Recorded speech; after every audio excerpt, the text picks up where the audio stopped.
اعوذ باللہ من الشیطان الرجیم بسم اللہ الرحمن الرحیم الحمدللہ الذی جعلنا من المتمسکین بولایت علی بن ابی طالب اللہم صلی علی محمد وآل محمد۔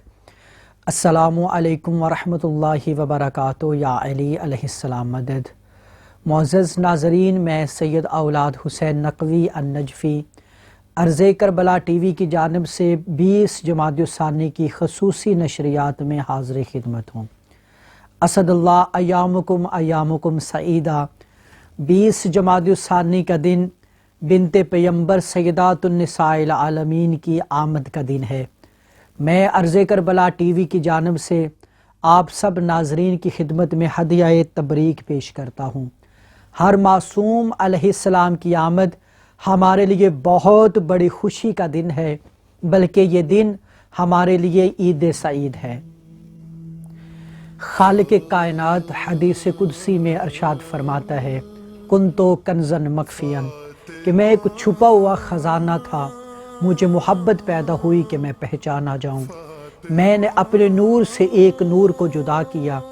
جناب رسالت مآب صلی اللہ علیہ وآلہ وسلم فرماتے ہیں، اول ما خلق اللہ نوری، کہ سب سے پہلے اللہ نے میرے نور کو خلق فرمایا، اور پھر وہ نور دو حصوں میں تقسیم ہوا، انا و علی من نور واحد کے مرتبہ پر وہ دوسرا نور فائز ہوا۔ پھر رب العالمین نے اس کائنات کو ان انوار کے صدقے سے خلق کرنا شروع کیا۔ وہ خلق کرنے کے لیے کن فرماتا اور یہ انوار فیکون کہتے۔ یہ کائنات خلق ہونے لگی، زمین و آسمان، جنت عدن، عرش، کرسی، لوح و قلم، ملائکہ، حور و غلمان سب خلق ہوئے۔ یہ انوار اپنے خالق کی تسبیح بیان فرماتے اور مخلوق سن کر تسبیح خدا میں مشغول ہو جاتی کہ آخر عرش رب العالمین کو ایک ظلمت تاریکی نے اپنے حصار میں لپیٹنا شروع کیا۔ جیسے ہی ظلمت چھانے لگی، فرشتوں سے خدا کی تسبیح چھوٹنے لگی۔ اللہ کے عرش کی طرف رخ کیا اور الامان الامان کی صدائیں بلند ہونے لگی۔ بس آواز پروردگار آئی، تعظیم میں اپنے سر کو جھکا لو، میں ایک نور کی تخلیق کا ارادہ رکھتا ہوں۔ جیسے ہی اس نور کو خلق فرمایا تو حکم ہوا، اے جبرائیل امین، میرے عرش کی قندیلوں میں اس نور کا کچھ حصہ سجا دو۔ جیسے ہی اس نور معظم کا کچھ حصہ عرش کی قندیلوں میں سجایا گیا، کائنات خدا اس نور سے جگمگا اٹھی۔ ملائکہ نے سوال کیا، ما ھذا نور، یہ کون سا نور ہے؟ خالق سیدہ نے فرمایا، اشہد یا ملائکتی انا فاطر ھذہ فاطمہ، اے میرے ملائکہ گواہ ہو جاؤ، میں فاطر ہوں، یہ فاطمہ ہے۔ مسوّہ کبریٰ میں شیخ اسماعیل انصاری تحریر کرتے ہیں، ان ملائکہ نے پرواز کرنا شروع کی، اور جس جگہ وہ نور عرش کی قندیلوں میں معلق تھا، فرشتوں نے اس نور کا طواف کرنا شروع کیا اور ساتھ میں اللہ کی تسبیح و تحلیل بیان کرنے لگے۔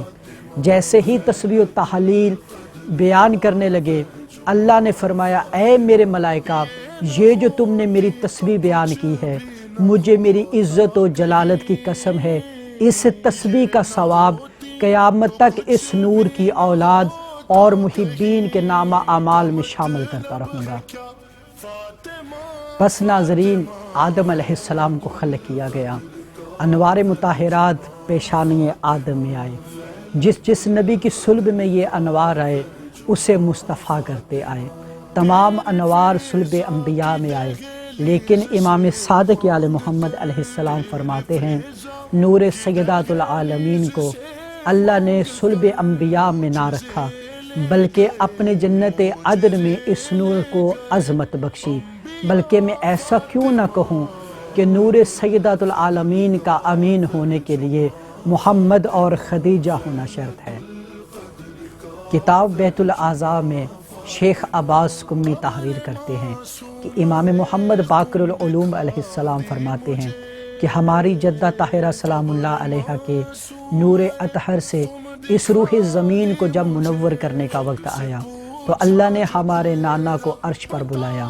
کیا عظمت ہے اس نور معظم کی کہ جس نور کے استقبال کے سفر کو اللہ نے محمد کے لیے معراج قرار دے دیا۔ اللہ نے اپنے حبیب کو ایسی عطا دی ہے فاطمہ کہ اس بے نیاز نے اپنے رسول کو سب کچھ دیا، لیکن جب فاطمہ دی تو ان الفاظ کے ساتھ عطا کی کہ قرآن مجید میں ارشاد فرمایا اِنَّا أَعْطَيْنَكَ الْكَوْثَرَ فَصَلِّ لِرَبِّكَ وَانْحَرْ إِنَّ شَانِئَكَ هُوَ الْأَبْتَرُ، بے شک ہم نے آپ کو کوثر عطا کی، بس اپنے رب کے لیے صلاۃ اور نحر کریں، یقیناً آپ کا دشمن ہی ابتر بے اولاد رہے گا۔ رسول پر جناب زہرا ایک ایسی عطا ہے کہ جس حبیب کی ساری رات کی عبادت خدا کو ناگوار گزرے، اسے عطا پر فصلے کہہ کر نماز شکرانہ ادا کروائی۔ امام صادق آل محمد جناب مفضل سے ارشاد فرماتے ہیں، نور سیدات العالمین صلب رسول صلی اللہ علیہ وآلہ وسلم سے جناب سیدہ خدیجہ صلوات اللہ علیہا کے پاس آیا۔ 20 جمادی الثانی آسمان سے کچھ نور کی عماریاں اترنے لگیں۔ اس نور سے 4 بیبیاں حضرت حوا، سارہ، آسیہ اور مریم ظاہر ہوئیں، اور سیدہ خدیجہ صلوات اللہ علیہا کے چاروں اطراف میں تشہد کی حالت میں بیٹھ گئیں۔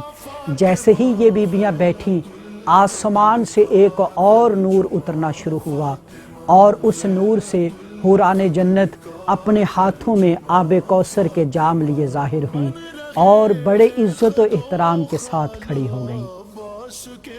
جیسے ہی وہ حوران جنت بڑے عزت و احترام کے ساتھ کھڑی ہوئیں، اب پھر سے ایک نور آسمان سے نازل ہوا جس نے پورے مکہ کو اپنے حصار میں لینا شروع کیا۔ آخر اسی نور نے جناب سیدہ خدیجہ کو اپنے حصار میں لیا۔ جیسے ہی وہ نور چھٹا، ایک حسین و جمیل شہزادی سجدے کی حالت میں سورہ قدر کی تلاوت کر رہی ہیں۔ ان 4 بیبیوں نے بڑے احترام کے ساتھ اپنی ملکہ کو سلام عرض کیا، اور ان میں سے ایک خاتون نے بی بی کو اپنے ہاتھوں پر اٹھایا اور بڑے ادب کے ساتھ عرض کی، اے بی بی کچھ کلام کرے۔ امام علیہ السلام فرماتے ہیں، بنت رسول نے پہلا کلام کیا، اشہد اللہ الہ الا اللہ و اشہد ان ابی رسول اللہ و ان علی علی ابن ابی طالب۔ اے جبین مصطفیٰ اتنا بتا، کتنے سجدوں کا صلہ ہے فاطمہ۔ ان دعائیہ کلمات کے ساتھ ہمیں اجازت دیں کہ خالق کائنات جناب سیدہ کے صدقے میں ہم سب کی دعاؤں کو اپنی بارگاہ میں مستجاب فرمائے۔ اللہ حافظ و ناصر والسلام۔ آ گئی فاطمہ، آ گئی فاطمہ، یا سیدہ، یا سیدہ، آ گئی فاطمہ، آ گئی فاطمہ، آ گئی فاطمہ، آ گئی فاطمہ۔ جبرائیل امی دے رہے ہیں صدا، آ گئی فاطمہ، آ گئی فاطمہ۔ یا علی مدد، میں سید عاطف رضا نقوی کربلا معلی سے۔ ہمارے یوٹیوب چینل عرض کربلا کو سبسکرائب کریں، لائک کریں، شیئر کریں، کومنٹ کریں اور بیل آئیکن کو لازمی دبائیں تاکہ لیٹسٹ آنے والی ویڈیو آپ تک پہنچ سکے۔ شکریہ والسلام، یا علی مدد۔